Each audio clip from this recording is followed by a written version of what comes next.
Olá a todos, hoje é dia 17 de fevereiro de 2019, meu nome é Gilmar e eu estou aqui com mais um vídeo para comentar as principais notícias da semana.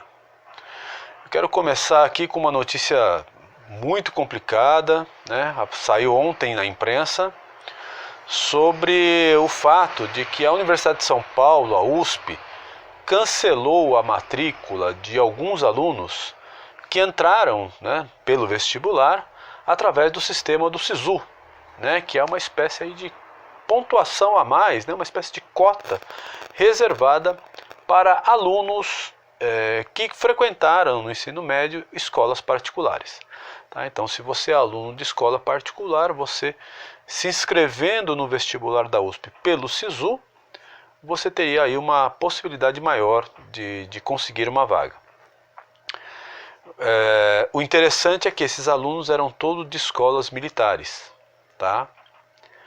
Qual é a argumentação da Universidade de São Paulo?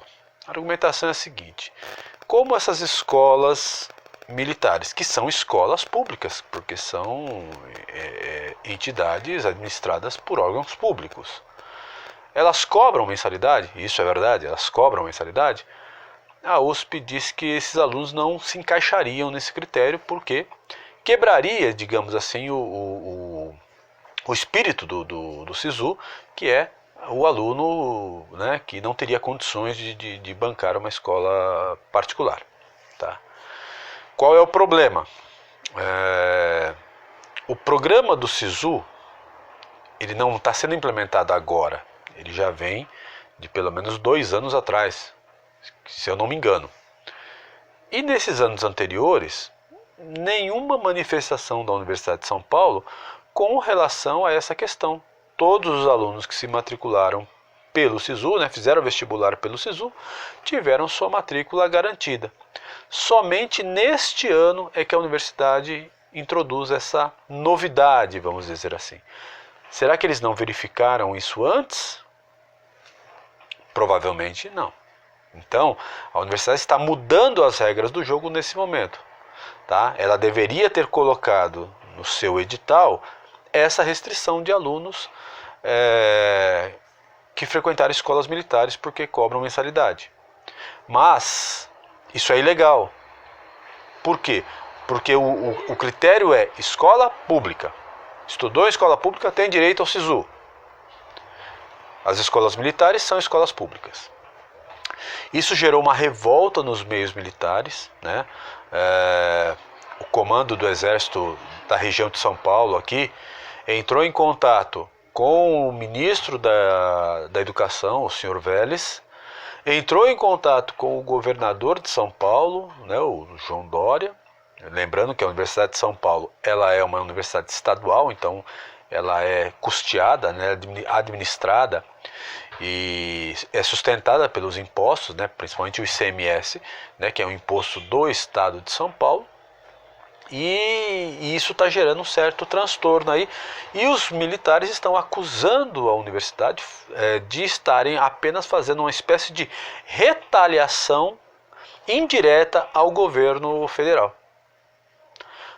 Entrou o governo Jair Bolsonaro, boa parte, e é preciso que fique bem claro, boa parte dos professores universitários que compõem a burocracia da universidade são contra, foram contra o governo, provavelmente devem ter votado no Haddad, mas é só você andar pela universidade, conversar com as pessoas, que você vai ver que o governo do Bolsonaro ele é minoritário na universidade. Então os militares foram claramente incisivos, no sentido de dizer, isso aqui é uma tentativa de boicote ao governo federal. A universidade evidentemente nega, mas os dados, os fatos caminham para isso. Vamos acompanhar os próximos dias e que, se ficar claro que a universidade agiu de uma maneira específica, coincidentemente, nunca você vai conseguir provar efetivamente o motivo real, mas coincidentemente com um novo governo, aí a coisa fica muito complicada, aí precisamos repensar a própria existência da universidade. Porque a universidade é um ente público, ela é custeada pelos impostos da população de São Paulo. todas as regras que a universidade impõe, elas precisam ser regras que valem para todo mundo. Então, ou a universidade usa o SISU e utiliza as regras do SISU para o ingresso na universidade, ou não usa. Ou a universidade usa sistema de cotas, ou não usa. Se usar, tem que usar de maneira universalizada. Tá certo? Então seria uma vergonha, e olha que quem está falando aqui é alguém que se formou na Universidade de São Paulo. Tá? É uma vergonha para a universidade e realmente fica questionado o mérito da sua existência, porque uma universidade não pode agir de maneira ideológica como tudo indica que agiu nesse momento. É uma situação muito grave, eu vou acompanhar esses fatos. Com um detalhe importante, tá? A matrícula dos alunos que vão ingressar na universidade é na próxima semana. Então, se a universidade não permitir que esses alunos entrem, né, depois ela pode alegar que eles perderam o prazo. A situação vai ficar muito complicada e muito feio para a universidade. Então, eu vou acompanhar isso aí nos próximos, e aí os próximos acontecimentos eu vou apontar aqui retomando o assunto, ok? Mas fica feio para a USP se isso for verdade, tá? Segundo assunto que eu queria tratar aqui, né? Bom, o mês de janeiro foi tranquilo, né? Agora estamos em fevereiro e o Supremo Tribunal Federal voltou às suas atribuições, né? Acabou o recesso do Supremo Tribunal Federal, então é claro que o Supremo Tribunal Federal volta novamente a ser aí um dos centros da política, né? O Supremo, que como guardião da Constituição deveria ser o órgão que você menos ouvisse falar, né? Que eles deveriam agir de maneira a preservar aí um certo modo de agir, quer dizer, o Supremo tinha que agir de maneira clara, precisa, mas de maneira discreta, como deve ser o Judiciário. Mas o Supremo parece que gosta de estar aí no centro das atenções. Então, já há algum tempo foi encaminhado ao Supremo uma ação que buscava igualar o chamado crime de homofobia ao crime de racismo. Não sei se vocês sabem, mas existe uma lei que ficou conhecida como Estatuto da Igualdade Racial. Eu já cheguei a comentar sobre esse estatuto em alguns vídeos passados. E aí esse grupo queria igualar, né, o chamado crime de homofobia, que não está previsto no nosso Código Penal, igualar o crime de homofobia ao crime de racismo. Tá? Então foi uma entidade aqui chamada ABGLT, que é a Associação Brasileira de Gays, de Lésbicas, Transsexuais, Travestis, Transgêneros, etc. E uma outra ação com um teor semelhante, por isso que elas inclusive vão ser julgadas junto, do PPS, que é o Partido Popular Socialista. Qual é o problema dessa ação? Primeiro é o seguinte, essas duas entidades, elas argumentam que ao Congresso Nacional não produzir uma lei em relação a isso, ou seja, se omitir, o Supremo deveria transformar, igualar, né, a lei do Estatuto da Igualdade Racial com o racismo, ou seja, transformar a homofobia em crime.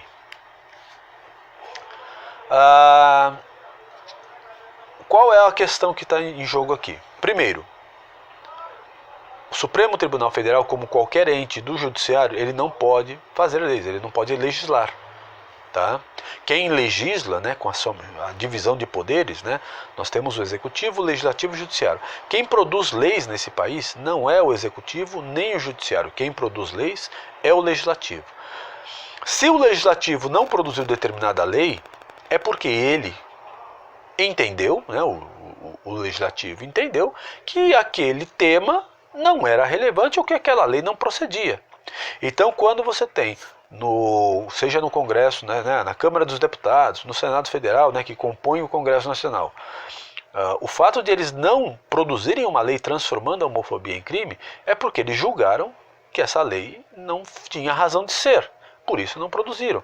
Quer dizer, essas entidades, o PPS, a ABGLT ou a ABLGT, enfim, é uma sopa de letrinhas, elas partem do pressuposto que a homofobia é um fato e mais do que isso, que o Congresso é obrigado a transformar a homofobia em lei. E esse é o argumento principal no Supremo. Essa votação começou na quinta-feira, então tem o relator lá do caso, né, um dos ministros, que é o decano, né, o Celso de Mello. Ele é o mais velho, né, então ele pegou esse caso. Só que ele faz as votações dele, não é assim, eu sou a favor ou sou contra. Ele faz um relato, ele faz citação. Então se você acompanhar a sessão no Supremo, 2 horas, 3 horas só para o voto desse ministro. Né? Parece que ele gosta aí das câmeras, né? Gosta de aparecer. O fato é que teve uma apresentação dele, ele como relator, mas a votação vai continuar aí para a próxima semana. Eu espero realmente que o Supremo não extrapole as suas atribuições, que é de julgar e principalmente de ser guardião da Constituição. Eu espero que o Supremo, independente da posição de qualquer ministro, se ele acha que é homofobia, se ele não acha que é homofobia, mas que ele perceba, né, tenha a clareza, a hombridade de saber que quem faz leis é o legislativo. E que ninguém pode obrigar o legislativo a produzir uma lei. Se o legislativo julga que essa lei não procede, ele não vota a favor dela, ele não faz ela encaminhar. Tá? Então, espero realmente que o nosso Supremo não cometa esse equívoco. Mas a gente espera, porque levando em consideração o histórico do Supremo, dos últimos anos, né, ele tem extrapolado e muito as suas competências, né, para não ficar naquele famoso caso de que ele como guardião da Constituição, foi o primeiro a rasgar a Constituição no julgamento do impeachment da ex-presidente Dilma. Tá? Então, mas precisamos ficar atentos, precisamos pressionar o Supremo, porque o Supremo não pode legislar. Então tem 2 problemas. Tem um problema aí de forma, que é o fato de que o Supremo não deve produzir leis, quem produz leis é o Poder Legislativo, e de conteúdo, que é você atribuir crime de homofobia a algo extremamente fluido. Então o que vai ser o crime de homofobia? Se eu chamar alguém de bicha, e ele se sentir ofendido por algum momento, eu devo ser punido por isso? Ele pode entrar com processo e eu vou ser preso? Se eu for no estádio de futebol e cantar aquelas músicas que são tradicionais aí para o juiz, para o bandeirinha, etc., todo mundo que está ali no estádio vai ser preso por crime de homofobia? O que vai determinar o crime é se a vítima se sente ofendida ou não? Isso não pode acontecer. Qualquer legislação precisa ser objetiva. Ela precisa determinar claramente qual é o delito, qual é o crime e qual é a pena em relação a esse crime. Quer dizer, eu xingo alguém, você é homofóbico, então você vai preso. É claro que isso não se confunde com a agressão física de uma pessoa. Né? Mas mesmo aí, né, nós precisamos tomar um certo cuidado, porque existe um monte de entidades, e a imprensa, né, jornalista que ou de má fé ou de preguiça que não checa dados, fica dizendo que o Brasil é o país que mais mata gays, é o país homofóbico. Se você for checar os dados, tá, as fontes, você vai perceber que a maioria dos casos de pessoas que são travestis, gays, etc., que morreram, não morreram pela questão da homofobia, não morreram por uma aversão que a pessoa tem ao gay, etc. Morreram por outros casos. Então, por exemplo, a pessoa tem casos, né, que estão incluídos nesses supostos crimes de homofobia, que o cidadão era um gay, era um travesti, mas ele participava do tráfico de drogas. Então ele morreu aí num confronto, numa disputa por ponto de droga. Tá? Eu vou inclusive deixar nos comentários uma página na internet muito interessante, onde o responsável pela página, ele se dedica a fazer essa pesquisa. Então aparece lá, não, fulano de tal foi morto, morreu por homofobia. Não é verdade. Aí ele vai ver, qual foi o motivo do crime? Ou é crime passional, ou é briga, né, o chamado briga de crime eventual, né, briga de bar, que a gente costuma chamar. Teve um caso que aconteceu antes da eleição, antes do segundo turno, aqui em São Paulo, né, um travesti se envolveu num conflito e acabou sendo assassinado. Claro que você precisa investigar, punir o culpado, etc. Mas o crime não tinha a ver com o crime de homofobia propriamente dito, né? Com alguém que tem aversão ao gay e quer matar todos. Mas tinha a ver com conflito de bar, né? Conflito aí de desavença entre pessoas. Tá? Mas todos o movimento gay. Morreu um gay? Não, é crime de homofobia. Tem que saber por que ele morreu. tá? Então, isso precisa ficar claro. O Brasil não é um país homofóbico. Claro que você vai ter pessoas que são malucos de um jeito ou de outro, que vão achar que precisa matar, etc, etc. Mas o Brasil como um todo não faz isso. Isso é uma mentira e é uma forma de tentar criminalizar a sociedade. Daqui a pouco você não pode poder falar nada, você não vai poder ter uma ação. De repente você olha para uma pessoa, né? Por que você está olhando para mim? Ah, isso é opressão, você tem que ser preso. Isso é um absurdo, isso é uma grande bobagem, né? E eu espero que o Supremo não enverede por esse caminho. Por dois motivos. Primeiro, porque não é atribuição dele. Segundo, porque você vai estar construindo uma sociedade onde tudo vai ser crime. E isso me lembra aí as sociedades totalitárias do comunismo ou do nazismo. Tá? Isso é muito grave. Tá certo? Para terminar, né, o vídeo está ficando aí já longo, eu queria comentar rapidamente sobre a crise, né, talvez a primeira crise do governo Bolsonaro, né, que é a questão aí dos indícios de crime, né, cometido aí pelo Gustavo Bebiano, que ele teria transferido dinheiro dinheiro do fundo eleitoral, né, para uma candidata laranja, e esse dinheiro acabou aí indo para uma gráfica fantasma, alguma coisa do gênero, uma situação bastante nebulosa, né? Esse Bebiano, ele é um ministro importante do governo do Bolsonaro. Não sei porque eu tô com o Fernando Henrique na cabeça, porque ele andou declarando umas besteiras na revista, então eu li algumas coisas dele, enfim, acho que o Fernando Henrique tem que calar a boca, tá? Mas Bebiano é um importante ministro do governo Bolsonaro, e ele tentou conversar com o presidente, quando o presidente ainda estava internado no hospital, estava se recuperando pela última cirurgia que ele fez, e parece que o Bebiano andou vazando aí algumas mensagens de WhatsApp para a imprensa, isso foi divulgado. Então houve aí uma quebra de confiança, né? É claro que aí você tem aí duas visões, né? Você teve aí o fato de que parece que essa fritura aí do ministro, né, do Bebiano, tentando talvez até forçá-lo a ele pedisse a demissão. Foi tentar aí botar panos quentes, veio a Joyce Hasselmann com outros ministros, né, o ministro da Casa Civil, né, para tentar pôr panos quentes, mas parece que a coisa não deu muito certo não. E o Bolsonaro já assinou a demissão do Bebiano, né, a exoneração dele vai ser publicado no Diário Oficial de amanhã. Tá? Então, enfim, é uma primeira crise, mas nós precisamos levar em consideração que o que o Bolsonaro está fazendo é tentando se afastar de alguém que tem fortes indícios de ter cometido um crime nas eleições. Então é claro que o governo, né, que nós depositamos a esperança e que teve, né, durante a sua campanha a questão da corrupção, do combate à corrupção, da violência, etc., como um dos pontos fortes da sua campanha, ele não pode, de nenhuma maneira, deixar que